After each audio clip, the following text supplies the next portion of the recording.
this is great for Milwaukee, but it's also great for the Great Lakes themselves. The contamination that we have in places like this, the PCBs, the polycyclic aromatic hydrocarbons, the heavy metals, the kinds of things that are going to be coming out of here, cause problems not just in the rivers, but also in the lakes. These contaminants get out into the lakes themselves. Once they're out in the lakes, you can't recover them. You can't recapture them, and they end up having an affinity for the living organisms in the lake.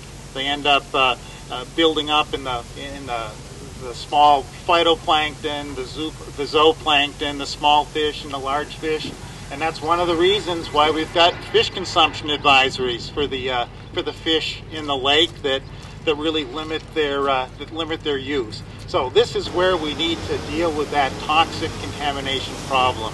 We need to deal with it while it's still concentrated, while we can still get it out, and that's why projects like this are so important for the Great Lakes. This river is one of the smallest rivers in the Milwaukee area, but is the most urbanized river in the Milwaukee River Basin. The sediment here is contaminated with organic pollutants and heavy metals. The sediment removal project offers public health benefit to more than 150,000 residents in the 33 square mile watershed. Sediment accumulation here has caused very shallow conditions in the project area.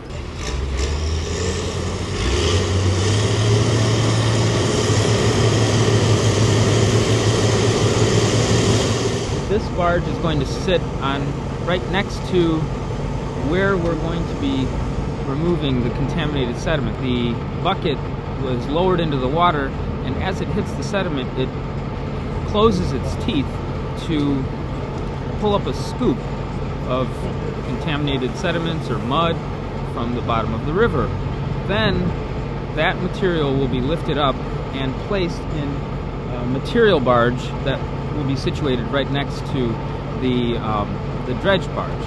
And that material barge will then take that sediment and it will transport it all the way down the KK River, down to the Milwaukee Harbor, and about 3 miles away from here by barge to the confined disposal facility at Jones Island.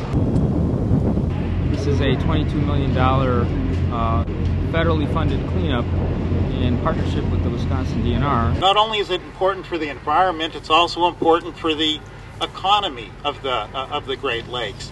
I had my folks take a look at the employment ramifications of a project like this, and I think right now we're employing about 60 people actually doing this cleanup. I mean, this is a stimulus project. Even though it wasn't part of the stimulus bill, it's going to be stimulating the economy here through direct employment and also through the possibilities of redevelopment of this area. And I think this area really does have a great future.